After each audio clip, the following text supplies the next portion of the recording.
Hello everyone, চলে এলাম আরও একটি ব্র্যান্ড নিউ রিভিউ ভিডিও নিয়ে। তো গাইজ, আমরা আজকে কথা বলবো ইনফিনিক্স নোট 12 ফোনটি সম্পর্কে। তো এই ফোনটি কিন্তু এই 25 তারিখে লঞ্চ হয়েছে বাংলাদেশের বাজারে অফিসিয়ালি।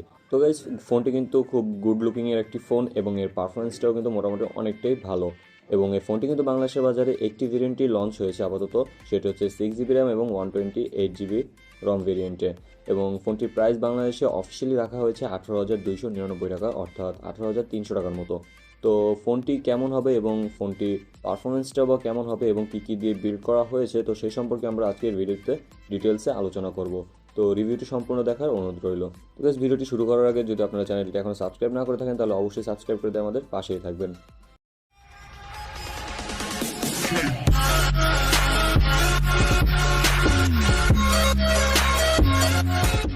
ইনফিনিক্স নোট 12 ফোনটির বিল্ড কোয়ালিটি এবং ডিজাইন নিয়ে যদি আমরা কথা বলি, তো ফোনটিতে কিন্তু বক্সি টাইপ ডিজাইনকে প্রোভাইড করা হয়েছে। তো কিছুটা আইফোন স্টাইলের ডিজাইনটি করা হয়েছে, এখন বর্তমানে বেশিরভাগ ফোনই কিন্তু এই ডিজাইনে পাওয়া যাচ্ছে।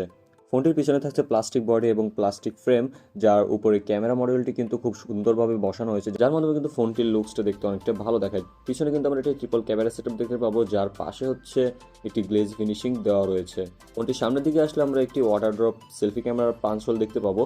ফোনটির পোর্টস অ্যান্ড বাটনস নিয়ে কথা বলে, ফোনটির রাইট সাইডে থাকছে ভলিউম আপ ডাউন বাটন এবং পাওয়ার অন অফ বাটনটি, যেটাতে কিনা সাইড মাউন্টেড ফিঙ্গারপ্রিন্টটি ইউজ করা হয়েছে। লেফট সাইডে থাকছে সিম কার্ড ট্রে, যাতে কিনা আপনারা ডুয়েল সিম কার্ড এবং একটি মাইক্রো এসডি কার্ডের সাপোর্ট পেয়ে যাবেন, যেটি কিনা এখন 20,000 টাকা প্রাইস রেঞ্জের ভিতরে কিন্তু খুব কমই দেখা যায়। উপরের দিকে কিছুটাই থাকছে না এবং নিচের দিকে থাকছে একটি microphone, USB type C port, 3.5mm jack এবং স্পিকার। তো এখানে কিন্তু কোনো রকমের নয়েজ ক্যান্সেলেশন মাইকের ইউজ করা হয়নি।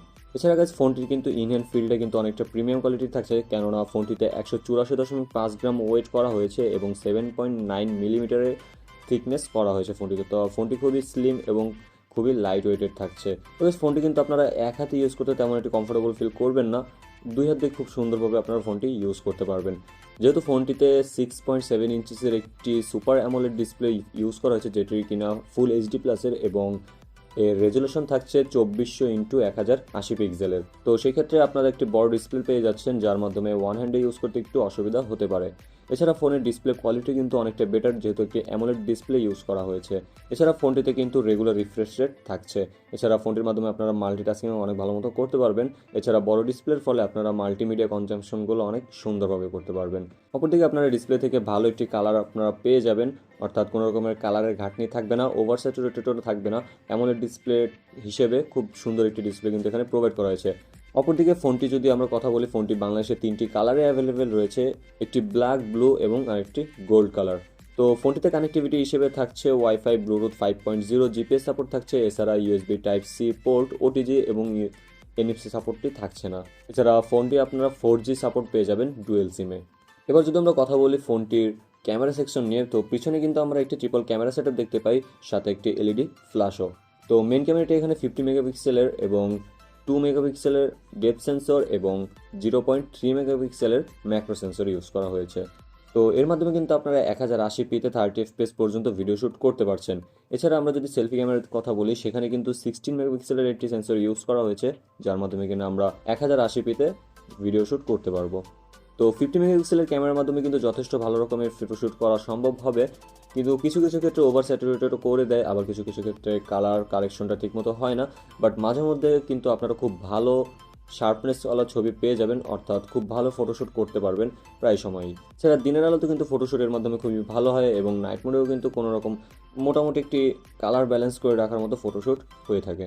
তো এখানে হচ্ছে ডেপথ সেন্সরটি অত একটা কাজের না বলা যেতে পারে, কারণ এর ফোকাসিং পয়েন্টটা তেমন একটি ভালো নয়। এছাড়া অটো ফোকাসিং মোডে কিন্তু আপনারা খুব ভালো ফটোশ্যুট করতে পারবেন এর মাধ্যমে। এছাড়া এখানে ম্যাক্রো ক্যামেরা ইউজ করা হয়েছে 0.3 মেগাপিক্সেলের, যেটি অকার্যকর বলে আমার কাছে মনে হয়েছে, কেননা এখানে একটি ultra wide angle camera use করলে অনেকটা বেটার হতো।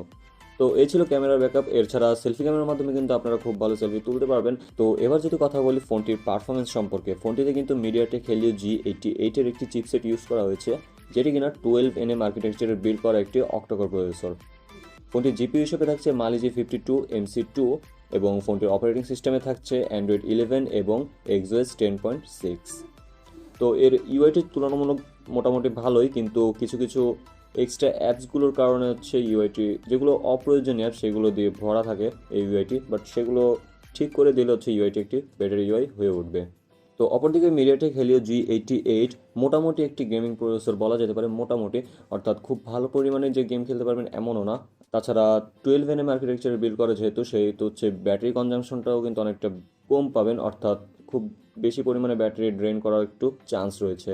তো মিডিয়াটেক হেলিও G88 এর মাধ্যমে কিন্তু আপনারা মোটামুটি সব গেমই ভালো গ্রাফিক্সেই খেলতে পারবেন, হাই গ্রাফিক্সে খেলতে পারবেন, কিন্তু কিছুটা ল্যাগের সম্মুখীন হতে হবে এবং পর্যায়ে লং টাইম গেম খেলার পর হচ্ছে তেমন একটি ল্যাগ পাওয়া যাবে না, খুব স্মুথলি পরে খেলতে পারবেন। এছাড়া লং টাইম গেম খেললে কিন্তু ফোনটি মোটামুটি হিটিং ইস্যু দেখা যায়, অতটাও বেশি না, মোটামুটি যতটুকু তুলনামূলক অন্যান্য ফোনগুলো সেরকমভাবেই মোটামুটি একটা হিট দেখা যায়।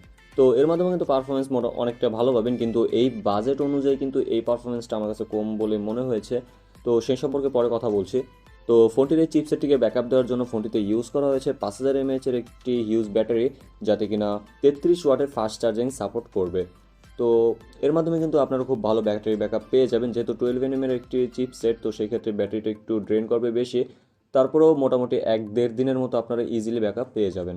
তো ফোনটি কিন্তু একটি ভ্যারিয়েন্টে এসেছে, আমরা প্রথমে যা বললাম 6GB র্যাম এবং 128GB রম। তো এই ভ্যারিয়েন্টে ফোনটি বাংলাদেশে 18,299 টাকায় আপনারা পেয়ে যাবেন। তো এবার কথা বলি ফোনটি কি আপনার জন্য ভালো হবে এই বাজেটে কেনা। তো আমার মতে ফোনটি 18,000 টাকায় যে চিপসেটটি প্রোভাইড করছে, অর্থাৎ মিডিয়াটেক হেলিও G88, তো সেই ক্ষেত্রের দিক থেকে দেখতে গেলে চিপসেটটি অনেকটাই কম হয়ে গিয়েছে বাজেট অনুযায়ী। কিন্তু অপরদিকে এই ডিসপ্লেটা কিন্তু অনেকটা প্রিমিয়াম কোয়ালিটির ডিসপ্লে বলা যেতে পারে, অ্যামোলেড ডিসপ্লে। তো এখানে এই ফোনটি মূলত তাদের জন্যই যারা হচ্ছে ভালো একটি ডিসপ্লে চাচ্ছেন, এছাড়া একটু লং টাইম ধরে ইউজ করতে চাচ্ছেন ফোনটি, তেমন একটা পারফরমেন্সের দরকার নেই, কিন্তু খুব ভালো সুন্দর একটি ডিসপ্লে কালার কম্বিনেশন আপনারা দেখতে চান, তাদের জন্য এই ফোনটি একেবারে বেস্ট হবে।